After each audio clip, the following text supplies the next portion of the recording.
वक्त की बड़ी खबर आपको बता रहे हैं। केंद्रीय गृह मंत्री अमित शाह के बिहार दौरे से सिर्फ घुसपैठियों में ही नहीं बल्कि विपक्षी खेमे में भी हड़कंप मचा हुआ है, क्योंकि घुसपैठ के खिलाफ जिस तरीके की कार्रवाई अमित शाह करने जा रहे हैं उससे तेजस्वी यादव घबराए हुए हैं। साथ ही साथ सवाल उठा रहे हैं कि आखिर सरकार ने 12 सालों में क्यों कुछ नहीं किया, तब एक्शन क्यों नहीं लिया गया घुसपैठियों के खिलाफ। इस मामले में ज्यादा अपडेट के साथ मेरे साथ जुड़ रहे हैं मेरे सहयोगी नवेंदु जी। सर, सबसे पहले बात करते हैं अमित शाह के बिहार दौरे की। आज पूर्णिया में है और लगातार सुरक्षा को लेकर पुख्ता इंतजाम किए जा रहे हैं, घुसपैठियों के खिलाफ कार्रवाई की जा रही है, तो इससे विपक्ष क्यों घबराया हुआ है?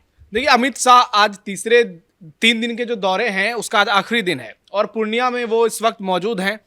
किशनगंज गए, अररिया गए और उसके बाद अब पूर्णिया में एक उनकी हाई लेवल मीटिंग होने वाली है, जिसमें तमाम जिले जो बॉर्डर के जिले हैं, जो या तो पश्चिम बंगाल से लगते हैं या फिर नेपाल से लगते हैं, उन जिलों के तमाम जो डीएम और एसपी हैं उन सभी से अमित शाह की बहुत बड़ी मुलाकात होनी है। और इस मुलाकात में सबको टास्क दिया जाएगा और सबको ये बताया जाएगा, समझाया जाएगा कि आने वाले समय में कैसे बॉर्डर की सिक्योरिटी को और ज़्यादा मजबूत किया जाए। अमित शाह 3 दिन तक बिहार में रहे हैं और ये कोई संयोग नहीं है, इसके पीछे बहुत बड़ी रणनीति छिपी हुई है। किस तरीके से घुसपैठ को पूरी तरह से रोकना है, तस्करी को पूरी तरह से रोकना है, उस पर लगाम लगाना है और जो इधर से उधर करने वाले लोग हैं उसके साए में बहुत सारे गलत काम किए जाते हैं, तो उन गलत कामों पर किस तरीके से पूर्ण प्रतिबंध लगाना है, इस बात को लेकर अमित शाह की मीटिंग हुई। बॉर्डर सिक्योरिटी को लेकर, तस्करी को लेकर, यहां तक कि शराब की डिलीवरी भी कई बार इस बंगाल से बिहार आ जाती है या फिर नेपाल से बिहार आती है, तो इन तमाम चीज़ों को लेकर अमित शाह ने वहां पर मीटिंग की। कल ही उन्होंने अररिया में चेक पोस्ट आउट का उद्घाटन किया और उसके बाद इस दौरे में वो लगातार सीमा सुरक्षा को लेकर सजग नजर आ रहे हैं और बार बार घुसपैठियों को लेकर बयान दे रहे हैं, कह रहे हैं कि हम एक एक घुसपैठिया को जो है बाहर कर देंगे। तो अमित शाह का ये दौरा बिहार के लिहाज से कई मायनों में अहम है, पूरे देश के लिहाज से कई मायनों में अहम है। अभी पश्चिम बंगाल में चुनाव होने वाले हैं, वहां घुसपैठिया एक बहुत बड़ा मुद्दा है, क्योंकि एसआईआर को लेकर ममता बनर्जी सुप्रीम कोर्ट तक चली गई और सुप्रीम कोर्ट से उनको झटका लग गया। तो इसके बाद अब सवाल ये उठ रहा है कि जैसे हमने कल भी ये खबर लोगों को बताई थी कि आरजेडी की ओर से दावा किया गया कि सरकार जो है वो सीमांचल के 4 जिलों को काटकर और बंगाल के 2 जिलों को काटकर एक नए प्रदेश बनाने की तैयारी में है। अमित शाह की ओर से अभी तक ऐसा कुछ भी नहीं कहा गया, लेकिन पर्दे के पीछे की रणनीति तैयार कर ली गई होगी कि आगे चलकर कैसे करना है, क्या करना है, किस हद तक हमें जाना है। राष्ट्रीय सुरक्षा के मुद्दे से किसी भी हाल में खिलवाड़ मंजूर नहीं होगा। आज जब अमित शाह यहां से लौटेंगे तो पीएम मोदी को सारी रिपोर्ट सौंपेंगे, वो बताएंगे कि अमित शाह सिर्फ नहीं आए हैं, उनके साथ गृह सचिव भी आए हैं, टॉप अधिकारी भारत सरकार के बिहार उनके साथ आए थे और अभी भी वो अमित शाह के साथ मौजूद है। आज शाम में जब अमित शाह यहां से निकलेंगे, दिल्ली जाने के बाद फिर से एक मीटिंग हो सकती है जिसमें इन तमाम बातों को लेकर चर्चा होगी और फिर आगे क्या करना है उस पर एक रणनीति तैयार की जाएगी कि कैसे बिहार और पश्चिम बंगाल के इलाके में पूरी तरह से घुसपैठ पर लगाम लगाना है। क्योंकि अमित शाह ने बिहार की जनता को सीधे सीधे कहा कि नेताओं को वादे याद दिलाने पड़ते हैं जनता के द्वारा, लेकिन मैं एक ऐसा नेता हूं जो अपने वादे आपको याद दिला रहा हूं। तो ऐसे में अमित शाह का इतना बड़ा बयान देना, वो भी उस वक्त जब बिहार में दूर दूर तक चुनाव नहीं होने वाले हैं, राज्यसभा चुनाव होंगे, उसमें जनता का कोई लेना देना है नहीं डायरेक्टली। तो ऐसे में अमित शाह जब यहां से जाएंगे तो उनसे बहुत सारी उम्मीदें होंगी। हालांकि बहुत सारे योजनाओं का उन्होंने लोकार्पण भी किया, शिलान्यास भी किया, लेकिन आने वाले समय में और ज्यादा व्यवस्थाओं को कैसे बेहतर किया जाए, पुलिस प्रशासन को कैसे कंट्रोल्ड वे में और आगे बढ़ाया जाए, इन तमाम पहलुओं पर बारीकी से बातचीत की गई है। और खबर यह भी मिल रही है कि बिहार की राजनीति को लेकर, बीजेपी के भविष्य को लेकर, इन सब मुद्दों पर भी अमित शाह की चर्चा हुई है। क्या इस दौरे से राज्यसभा चुनाव पर कोई असर पड़ेगा? निश्चित तौर पर अभी देखिए, राज्यसभा चुनाव को लेकर तो किसी उम्मीदवार का ऐलान नहीं किया गया है, लेकिन अमित शाह से सम्राट चौधरी की लगातार मुलाकात, उसके बाद प्रदेश बीजेपी अध्यक्ष संजय सरावगी से उनकी मुलाकात, तो निश्चित तौर पर राज्यसभा चुनाव को लेकर चर्चा हुई होगी और इन चर्चाओं में जो संभावित उम्मीदवार हैं उनको लेकर विमर्श किया गया होगा। पवन सिंह का नाम निकलकर सामने आ रहा है, कल ही उनकी नितिन नवीन से मुलाकात हुई है, उन्होंने कहा है कि पार्टी का सिपाही हूं, पार्टी के हर आदेश का पालन करूंगा। देखिए, राज्यसभा के लिए बीजेपी 2 उम्मीदवार उतारेगी ये तय है, जेडीयू 2 कैंडिडेट उतारेगी ये तय है। अब एक सीट को लेकर दांवपेच इसलिए फंस गया है क्योंकि एआईएमआईएम के जो विधायक हैं, खबर आ रही है कि वो तेजस्वी यादव से मिले हैं। तो ऐसे में अगर छठा उम्मीदवार उतरता है तो फिर 5वें सीट के लिए लड़ाई जो है वो दिलचस्प हो जाएगी। फिर या तो क्रॉस वोटिंग करनी होगी किसी भी उम्मीदवार को इस पक्ष के या उस पक्ष के जीत दिलाने के लिए, या फिर पहले से कोई ऑपरेशन चलाना होगा, ऑपरेशन लोटस, ऑपरेशन तीर, ऑपरेशन लालटेन।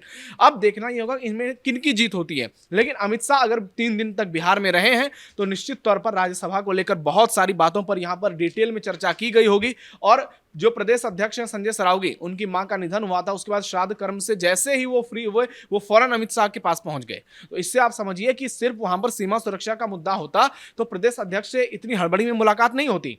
अगर प्रदेश अध्यक्ष से मुलाकात हो रही है तो इसका तय ये मतलब माना जा रहा है कि वहां पर राज्यसभा चुनाव को लेकर चर्चा हुई होगी। लेकिन फिलहाल मुद्दा घुसपैठ को लेकर है, अमित शाह के दिए गए बयान को लेकर है, जहां वो कह रहे हैं कि हम बिहार को पूरी तरीके से घुसपैठ मुक्त कराएंगे और पश्चिम बंगाल को पूरी तरीके से घुसपैठ मुक्त कराएंगे। वहां इस बार बीजेपी की सरकार बनेगी। सर, लेकिन जिस तरीके से तेजस्वी आरोप लगा रहे हैं कि सरकार ने अब तक घुसपैठियों के खिलाफ एक्शन क्यों नहीं लिया, इस तरह के बयान दे रहे हैं। बिहार चुनाव में देखने को मिला था कि एसआईआर की प्रक्रिया हुई तो तब भी घुसपैठियों के खिलाफ एक्शन लिया जा रहा था, लेकिन तब भी इनको बेचैनी हो रही थी और आज भी।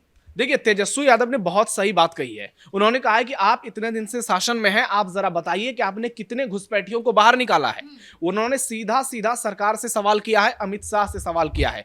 बीजेपी के लोग तमाम, आप देखिए, चुनाव प्रचार से लेकर जनसभाओं में बार बार ये ऐलान करेंगे, बार बार इस बात को हवा देंगे कि हम देश में जो है घुसपैठियों को बाहर निकालेंगे। लेकिन जवाब क्यों नहीं देते कि आप 10-12 साल में आपकी सरकार हो गई, आपने कितने घुसपैठियों को बाहर निकाला। कांग्रेस डाटा लेकर सामने आती है, कहती है हमने 90,000 घुसपैठियों को बाहर निकाला यूपीए 1 और यूपीए 2 में, जबकि बीजेपी कोई ऐसा आंकड़ा जारी नहीं करती है। चुनाव घुसपैठियों के नाम पर लड़े जाते हैं। बिहार में आपने देखा होगा अभी कितने बड़ी बातें की गई थी चुनाव में घुसपैठियों को लेकर, और जब एसआईआर हुआ तो पता चला उसमें कहीं घुसपैठिया कुछ है ही नहीं। उसके बाद पश्चिम बंगाल में अब चुनाव है और वहां घुसपैठिया सबसे बड़ा मुद्दा बने हुए हैं। तो ऐसे में ममता बनर्जी भी पूरी ताकत के साथ लगी हुई है बीजेपी से भिड़ने के लिए। तो बीजेपी वालों को जवाब देना होगा। ये जो बड़ी बड़ी बातें करते हैं चुनावी रैलियों के दौरान, चुनाव के दौरान, इनको बताना होगा कि इन्होंने अपने शासनकाल में कितने घुसपैठियों को बाहर निकाला। सिर्फ आरोप प्रत्यारोप लगाने से कुछ नहीं होगा। असम में आज घुसपैठ बंद हो गया है, इस बात को हम मानते हैं, और डेटा भी ये बताते हैं कि हिमंता बिस्वा शर्मा की सरकार शानदार तरीके से काम कर रही है और बांग्लादेश से अब असम में घुसपैठ नहीं हो रहा है, उल्टा घुसपैठियों पर एक्शन हो रहा है और हिमंता बिस्वा शर्मा के थोड़ी बहुत घुसपैठिए लगातार डिपोर्ट कराए जा रहे हैं। लेकिन पश्चिम बंगाल में बीजेपी बार बार ये कहती है कि ममता बनर्जी की सरकार है, हमें जमीन नहीं मिल रही है। अरे तो सरकार ममता बनर्जी की है तो केंद्र सरकार तो आपकी है, सीआरपीएफ तो आपकी है। ऐसा कैसे हो जाएगा कि पश्चिम बंगाल की सरकार जो है वो बीजेपी के खिलाफ जाकर इस तरीके से राष्ट्रीय सुरक्षा के मुद्दे पर पूरी तरीके से सरकार को घेर देगी।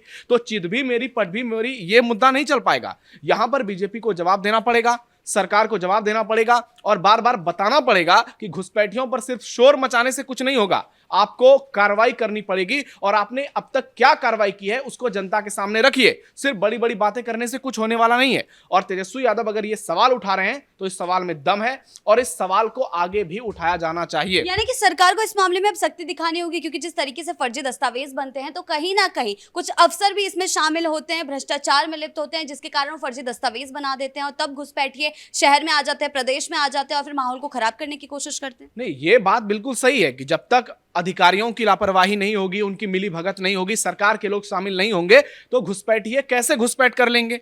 आप देखिए कि अभी कुछ दिनों पहले ममता बनर्जी घुसपैठियों को लेकर इतना छाती पीट रही थी क्योंकि उनको मालूम है कि घुसपैठियों को उन्होंने वोटर बनाया है। ये दावे किए जाते हैं बीजेपी की ओर से बार बार। तो ऐसे में अगर उन लोगों का नाम कटेगा वोटर लिस्ट से, एसआईआर से, तो फिर वो वोट किसको देंगे? वो वोट किसी को नहीं दे पाएंगे और सीधा टीएमसी का लॉस होगा। तो मिली भगत तो है इसमें, अधिकारियों की भी है, पुलिस वालों की भी है, नेताओं की भी है। और जब तक पूरा सिस्टम यहां पर पूरी तरीके से नहीं बदलेगा, घुसपैठियों पर सरकार क्या ही कर पाएगी। जिनका राशन कार्ड बन गया है, जिनका आधार कार्ड बन गया है, जिनकी 2-3 पीढ़ियां यहां रह रही हैं, आजादी के बाद से घुसपैठिए भारत में घुस रहे हैं। तो ऐसे में इतना आसान नहीं है कि आप तमाम घुसपैठियों को बाहर निकाल देंगे एक बार में। लेकिन आप देखिए कि जब सरकार इतनी बड़ी बड़ी बातें करती है तो उनको इस तरीके से एक्शन लेना पड़ेगा कि लोगों को लगे कि आप सिर्फ बातें नहीं करते हैं, आप एक्शन लेते हैं। सिर्फ बड़ी बड़ी बातें करने से बार बार लोग आप पर भरोसा कर रहे हैं, लेकिन कहीं ऐसा ना हो कि आने वाले समय में सब्र का बांध टूट जाए। और इसलिए अमित शाह इस बात को समझते हैं और केंद्रीय गृह मंत्री हैं, तो उनको लगता है कि इन चीजों पर सबसे ज्यादा फोकस करने की जरूरत है। तो वो बिहार आए हैं और यहां पर इतनी लंबी चौड़ी मीटिंग की है, 3 दिनों तक डेरा डाला है, तो लोग उम्मीद कर रहे हैं, बिहार के लोग उम्मीद करेंगे, बंगाल के लोग उम्मीद करेंगे और पूरे देशवासी इस बात को लेकर सरकार से आशान्वित होंगे कि आने वाले समय में शायद हमारा देश घुसपैठिया मुक्त होगा। क्योंकि प्रधानमंत्री लाल किले से बोलते हैं, अमित शाह बिहार बंगाल बॉर्डर पर जाकर दहाड़ते हैं, तो सिर्फ बोलने से नहीं होगा, आपको एक्शन में चीजें लानी पड़ेंगी ताकि जनता को यकीन हो सके कि आप जो वादे करते हैं वो आप पूरे करते हैं। वरना विपक्ष फिर से इसे मुद्दा बनाएगा और फिर से सरकार से सवाल पूछे ही जाएंगे कि आप कर क्या रहे हैं, सिर्फ घुसपैठियों के नाम पर वोट की राजनीति।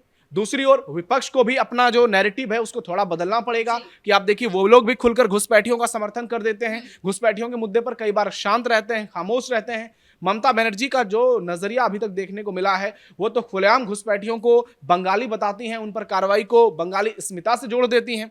तो अभी पश्चिम बंगाल में चुनाव होने वाला है और चुनाव का लाभ बीजेपी लेने की भरपूर कोशिश करेगी और दूसरी ओर टीएमसी है, ममता बनर्जी है, जो ये भुनाने की कोशिश करेगी कि ये घुसपैठिए नहीं है, ये भारत के नागरिक हैं। और ममता बनर्जी तो बार बार कहती हैं कि अगर कोई हमारे देश में आ जाता है तो हम उनको भगाएं नहीं, ये हमारी जिम्मेदारी होनी चाहिए कि हम उनको आतिथ्य सरकार दें।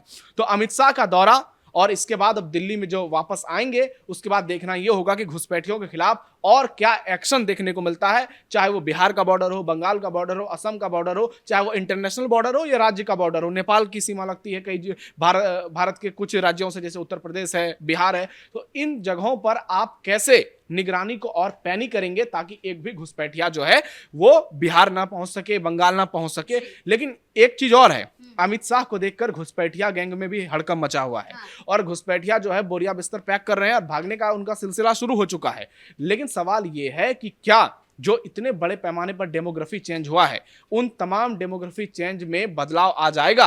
क्योंकि अगर ये घुसपैठिए पूरी तरीके से भारत से खदेड़ दिए जाते हैं तो ये तय मानकर चलिए कि आने वाले समय में भारत को एक बहुत बड़ी राहत मिलेगी। यहाँ के जो लोग हैं जिनका हक है देश पर, जिनका देश के संसाधनों पर हक है, उनके हक को मारा नहीं जाएगा और आने वाले समय में उनकी जिंदगी पहले से बहुत ज्यादा बदलेगी, क्योंकि जो हक घुसपैठिया खा रहे हैं वो हक असल भारतीयों को मिलेगा। जी बहुत बहुत धन्यवाद आपका इन तमाम जानकारियों के लिए। तो कुल मिलाकर घुसपैठियों के खिलाफ बड़ी कार्रवाई की तैयारी शुरू हो चुकी है। हालांकि विपक्ष इस मामले में सरकार को घेरने की रणनीति बना रहा है, लेकिन देखने वाली बात यह होगी कि अमित शाह के इस दौरे से अब घुसपैठियों में और बिहार की सियासत में क्या असर पड़ता है। ब्रेकिंग न्यूज में फिलहाल मेरे साथ इतना ही। कैमरा पर्सन राजकुमार के साथ मैं शिवानी रतूड़ी, कैपिटल टीवी बिहार।